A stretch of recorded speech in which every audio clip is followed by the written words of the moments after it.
Look up. I have a question for you. This is the question that Congresswoman Katie Potter asked Jamie Dimon, who is the CEO of JP Morgan Chase.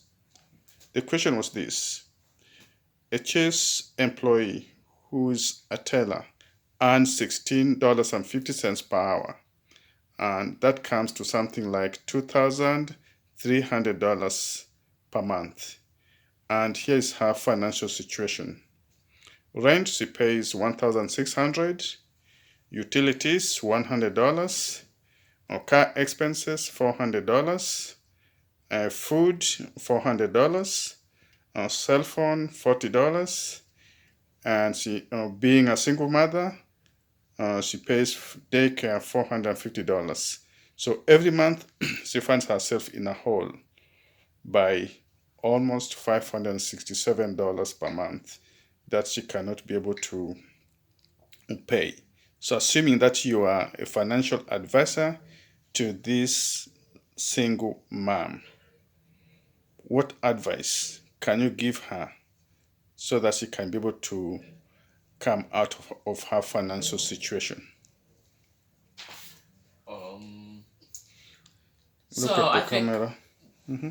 the first thing I would do is I would find a roommate because I think you said that she was paying around 1.6K a month in rent, which is Yes. very expensive. And you said the state is California or something like that, or what did you say? Yeah, she's living in the state of California. I think what I think the best option would to be is to find a roommate that works a night shift and then she works the day shift, right? And then this way, and then rent out an apartment with them, right?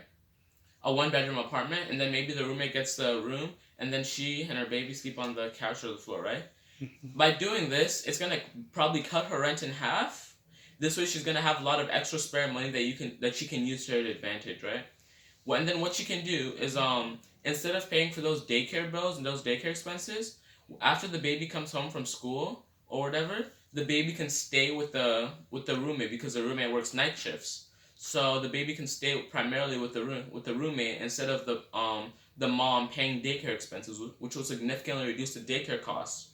Which means that the baby will only be partially going to daycare, which will almost like probably 70% reduce the daycare cost. So now that she's reduced the daycare costs and her housing expenses, another thing I would do is I would try and lease out a very old car, maybe from 2005 to 2007, because by doing this, she'll be able to pay a lot cheaper like car payments, and she'll be able to she'll be able to afford her car more easily. And the reason I say leasing out a car is because since she doesn't have that much money and she doesn't make that much money, if something happens to the car, she wants the car to be protected and to be financed by someone else, just so the car's protected and just so she's protected, just in case her car stops working, so she has accessibility to go to work and she can use that car to go to work while still being able to reduce her expenses and save more money.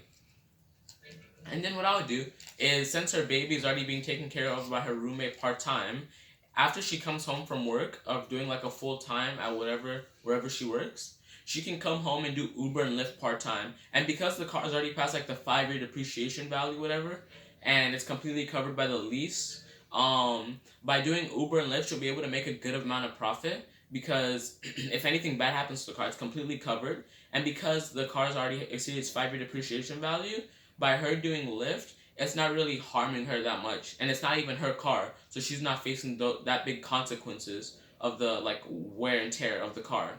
Hmm.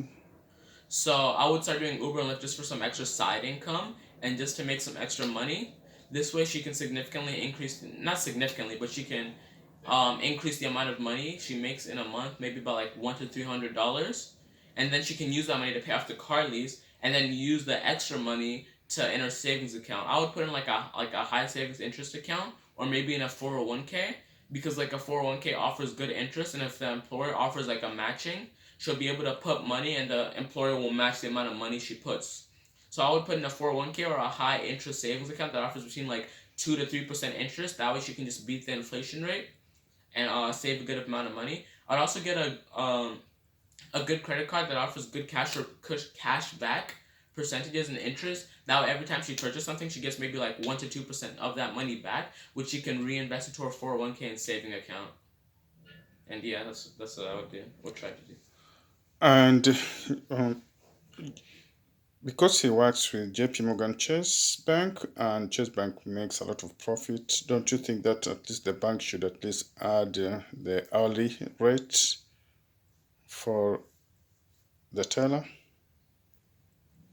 Um, I think I think yeah, the price and her hourly wage should be increased, maybe by $5 to $6. That way, the company doesn't cut too deep into its profit. Because at the end of the day, Chase Bank is still, or whatever the banker said, is still a business, and it does have financial assets to keep. So they should increase the amount of money that she's making, but not by a significant amount because they are still a business at the end of the day.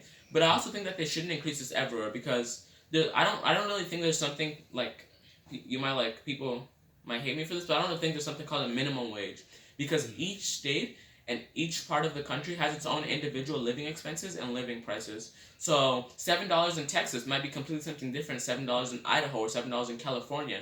So I Mhm. think that maybe if the cost since the cost of living is so high, they should increase the budget to where she's able to meet the cost of living or like be slightly higher than the cost of living. That way she can still afford to live a decent life as an American citizen, as a California state citizen.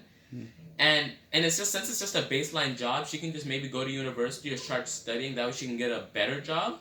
But in a state like maybe Idaho, that the cost of living is very low, they might be fine keeping the minimum wage, not the minimum, keeping the wage there the same because it meets the living expenses and living charges in that state. So I think it all just depends on which state you're living in America or anywhere in order for there to be like in order for them to like pay you a certain amount of money. It just depends on where you're living and which part of America you're living in. Oh, thanks so much. At least you have tried to answer a question that Jamie Dimon was unable to answer. Thank you.